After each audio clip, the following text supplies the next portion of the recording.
Não tem quem não tenha comentado, lido em jornais ou visto na TV o resultado das eleições americanas, né? Com a vitória surpreendente de Donald Trump para a presidência dos Estados Unidos. É só o que se fala desde ontem, inclusive nas redes sociais. Muitos brasileiros se dizem com medo das consequências dessa eleição, principalmente por algumas declarações polêmicas de Trump durante a campanha eleitoral. O que nós podemos esperar, hein?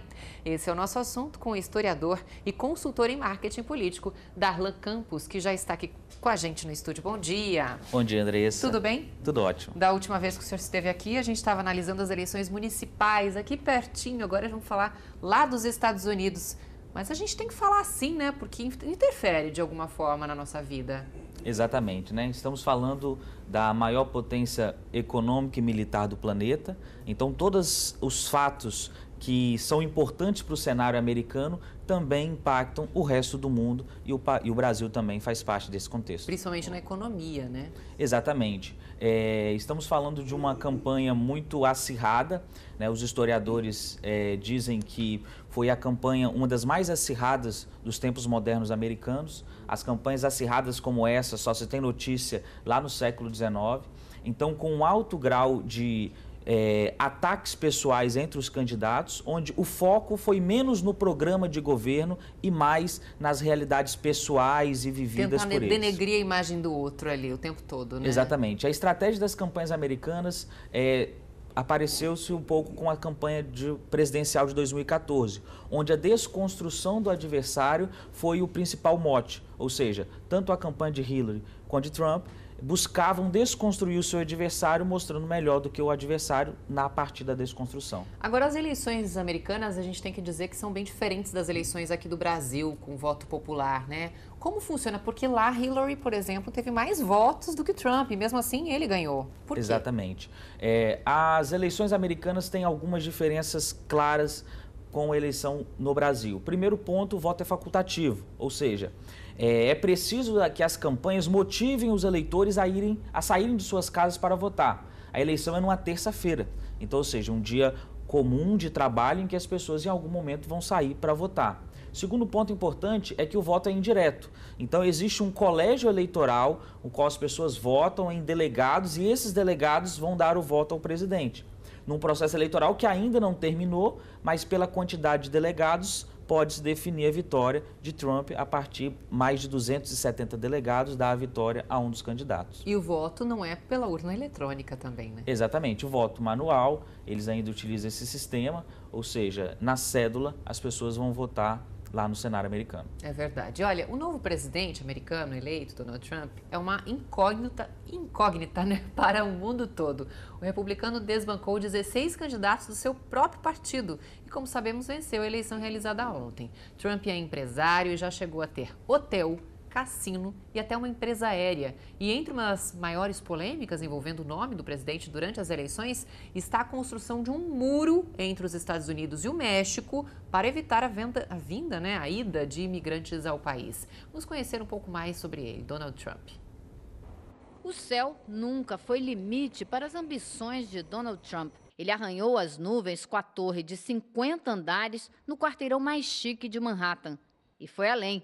Passeou o nome nos ares quando comprou a ponte aérea Washington-Boston-Nova York nos anos 80.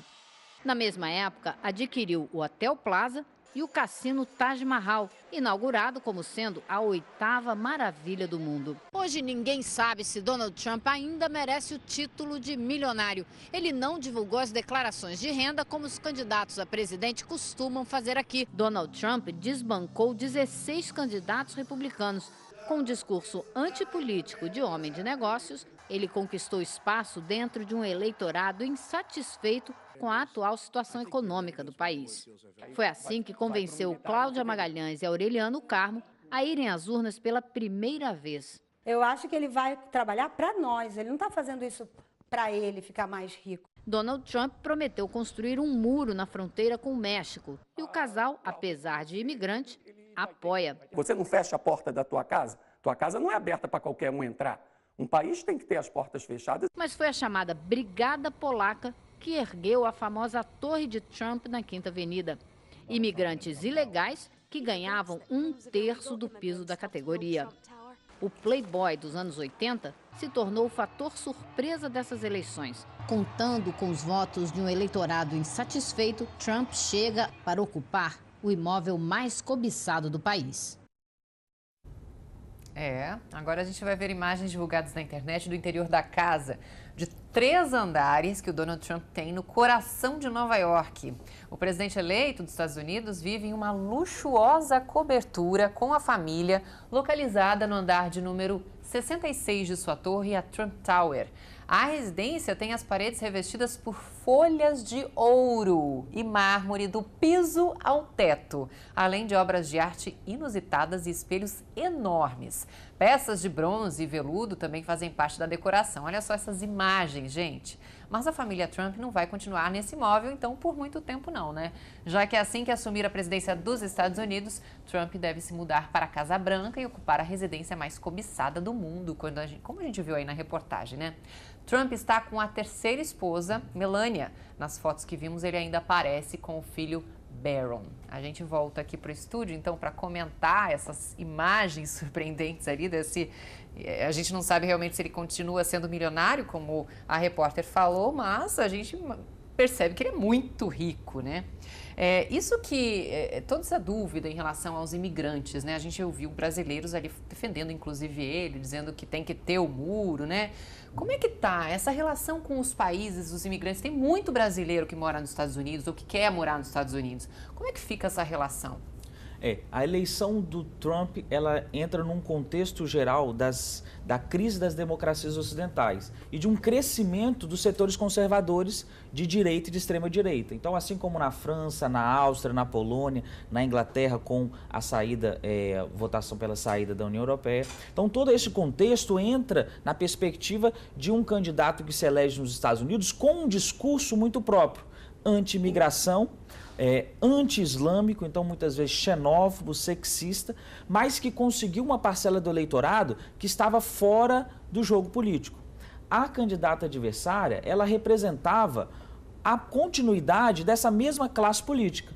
Ela, esposa de ex-presidente, estando no poder com o Obama em diversos cargos importantes, então ela seria... Era a manutenção. A manutenção do status quo. Então a vitória do Trump vem muito na perspectiva de um eleitorado trabalhador americano que tem perdido seus empregos durante esse processo de crise e que se sente insatisfeito com esse processo e com as suas propostas ditas durante a campanha, medidas protecionistas, dificultar a entrada de produtos estrangeiros, a saída de empresas para outros países, essa questão da imigração. Então são temas que, para os setores conservadores, conseguiram essa aptidão e ele conseguiu se aproximar e vencer. Se a gente fosse fazer uma relação entre as eleições americanas e as eleições que acabaram de acontecer aqui no Brasil, onde teve muita renovação, o PT, por exemplo, o Partido dos Trabalhadores, ficou de fora de muitas prefeituras, né? Há uma relação com essa insatisfação com o que está no poder hoje? Podemos fazer a relação de que o Trump vai corresponder a esse candidato não político. Nós vivemos um momento onde há uma aversão à política. Então, não só no Brasil. Como exatamente, nas democracias ocidentais. Então, candidatos que se postulam como não políticos, ele se colocou como um empresário. Alguém que tem muitos negócios e que veio para a política para fazer a diferença. Assim foi o candidato em São Paulo, Dória, o Calil em BH e outros candidatos aí pelo Brasil que se trouxeram essa roupagem aproveitando de um contexto de crise das democracias ocidentais. Agora, o que a gente pode esperar é um perfil muito mais moderado do que as ações que ele tem dito durante a campanha.